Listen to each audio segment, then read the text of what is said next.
I had a wonderful mentor, John Wooden, who would say, John, make every day your masterpiece. In fact, what he was trying to teach me was every moment matters. So many times we rely on tomorrow doing well to bail us out of today when we're not doing well. 120% tomorrow is an impossibility, but 100% today, that's possible. And never rely on tomorrow to bail you out, because it can't and it won't. That's why you need to make every day your masterpiece. That's why every moment matters. So today, you got it in your hand. Grab it, do it right now. If you do it now, you're preparing for tomorrow. If you don't do it now, tomorrow, you're going to try to repair yesterday. And you just can't do that well. Every moment matters. See, here's what's amazing. At any point in your life, you can just decide to write a new script. You can decide to become a whole new character. See, the leading character in the story of your life is you. And guess what? You and God control the script. You could write a new script at any time you want. Listen to me. At any time you want, you can simply decide to be a new character. I'm strong now. I'm beautiful now. I'm handsome now. I'm bold now. I'm funny now. I'm smart now. I'm going there now. Stop telling the old story. Aristotle said you are what you repeatedly do. Therefore, excellence ought to be a habit, not an act. To shoot for the stars, to be the best that I can be. Good enough isn't good enough if it can be better. And better isn't good enough if it can be best. If you're going to do a job, do it right. There needs to be an alarm clock. Where performance is measured, performance improves. Secondarily, the more you can shrink the time frame where you measure performance, the better chance you can have to alter that performance and improve it. So what do most people do? At the end of every day, they sit back, they look at their calendar, they look at the results, and they measure the performance daily. Well, who do you think is going to do better? The person who measures it once a year, once a month, once a week, or once a day? We all know the better adjustments, they've shrunk the time frames down, they adjust, they get better, they improve daily. And then there's the max out 1% of 1% performers. And they have a clock that goes off every hour. What did I do to move closer to my goals? What did I do to move closer to my outcomes? Have I achieved the things on my to-do list today? Have I achieved my biggest and baddest outcomes of the day? And every hour, did I move closer? Did I move closer? What adjustments do I need to make? What do I need to celebrate? What tweaks? What's been accomplished so far? You will become more productive in your family, in your personal relationships, in your faith, in your business, in your fitness, in your nutrition, in your money, in every area. The way you begin each day sets up the way you live each day. I mean, the Spartan warriors said it so well. Sweat more in training, bleed less in war. And if you want to be literally undefeatable in business, literally unstoppable in life, you really want to dial in your morning routine. You think you're further away from the outcome, and so you pace yourself like it, and you jog all the time throughout your life. The people that win may have a bigger vision, but they have accurate depth perception. They understand how close their goals are, how close their outcome is, and they're constantly in a sprint to get there throughout their day. That means consequently, they get started earlier and they finish later. The person who is in a bigger hurry throughout the day ends up winning the day, winning the week, winning the month, winning the year, and winning the life. Either you're going to control your time or your time's going to control you.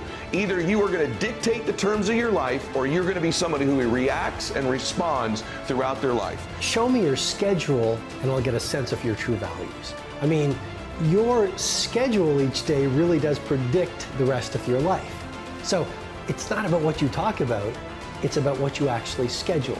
When you wake up in the morning, the greatest thing you could do for yourself is not touch or look at this device for 30 minutes to an hour after awakening. So that when you wake up, you take control of your time. You control the time. You control the beginning of the day. You get clear, you meditate, you pray, you stretch, you think, you go through a gratitude exercise. If you look at the people who are getting traction on great results, they are people who spend a lot of time alone. And they spend a lot of time thinking. and they spend a lot of time in this ritual of reflection. It's very easy to be busy being busy, but let me ask you, what's the point of being really busy in your work life or your personal life if you're busy around the wrong things? I mean, it makes no sense to spend the best hours of your finest days climbing these mountains only to realize on the last hour of your last day, you climbed the wrong ones. Absolutely predict your success is how much time you spend in silence, solitude, and stillness. Just thinking. Thinking about how you're living. Thinking about how you're working. Thinking about whether your daily behavior is aligned with your deepest values. Ask yourself this question or write about it in your journal. What is the one project that if I did it flawlessly over the next 3 months would literally change the game for me within my organization and within my marketplace? A country mother quoting Henry Ford saying, if you think you can or if you think you can't, you're right. You see, it takes knowledge and wisdom combined to grow your influence so that you'll make an impact. If you believe a certain worth about yourself, a certain identity, that impacts the type of action you're willing to take. So if there's a goal you've got set, it doesn't matter what it is, pick a goal. To the extent that you believe it's consistent with your identity is to the extent that you will make an effort towards it.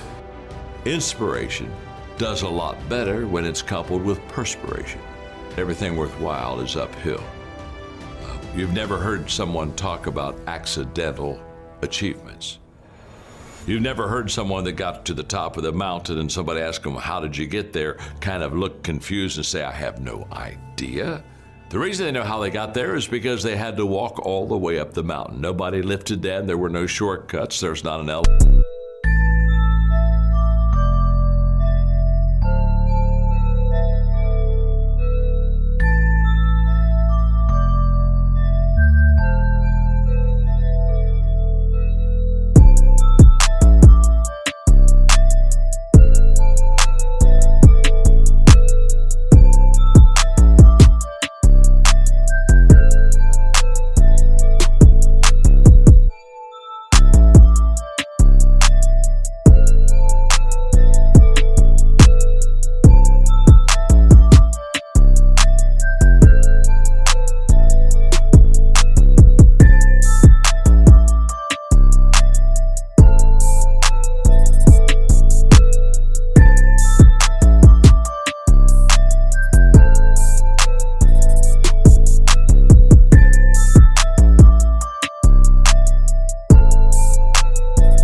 There's not an escalator. It's all effort that gets you to the top of the mountain.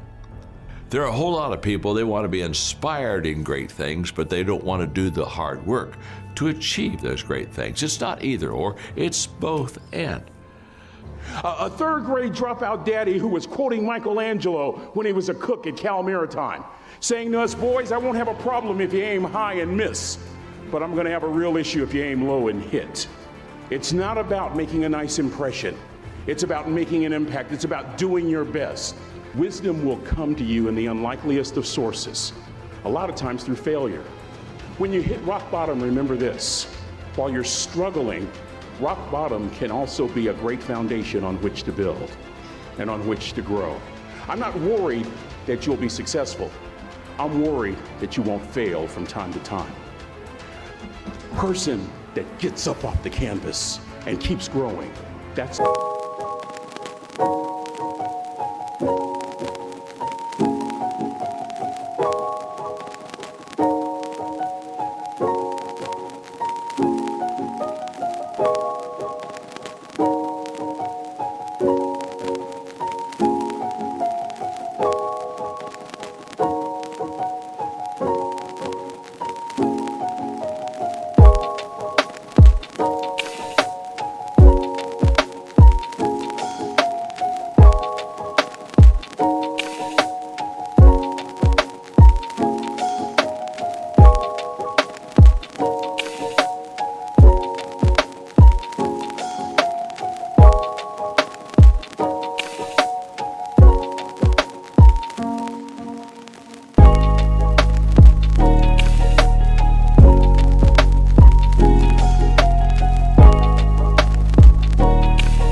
person that will continue to grow their influence. And just because you're struggling doesn't mean that you're failing. I think sometimes people equate struggling with failure. It's not. It isn't even close. In fact, if you're struggling, it tells me that you're still in the game. I wrote a book several years ago called Failing Forward, and the whole thesis of the book is that we do fall, we do fail, but when we do so, let's make sure we're pointed in the right direction, and let's fail forward, let's fall forward. The very fact that you're still struggling means you're still in the game. You know, giving up means that I'm out of the game. The most important decision you can make above any on the face of the earth is deciding that no matter what happens in your life, no matter what happens, you're going to live in a beautiful state. It means that you're not going to suffer. It means a beautiful state is that you're going to be happy, but that's only one. Or you're going to feel creative, or you're going to be passionate, or you're going to be in awe of something, or you're going to feel love. You can end suffering by stop focusing on yourself and focus on something you want to serve greater than yourself. Your children, your wife, your mission, your life. Ego is the anesthesia that deadens the pain of stupidity. You'll never be a great shipmate. You'll never be a great executive. You'll never be a great teammate if it's all about you. You'll never be a great supervisor or council person if it's all about you. You'll never be a great staff member if it's all about you. And our world has never needed heroes the way that we need heroes right now. And I'm looking to you to do your part, to be the hero of your own life, so together we build a better world. So roll up your sleeves, look at something you haven't tackled for a while, dive in. You'll be amazed that once after you do the work, you get inspired. Don't wait to get inspired before you do the work.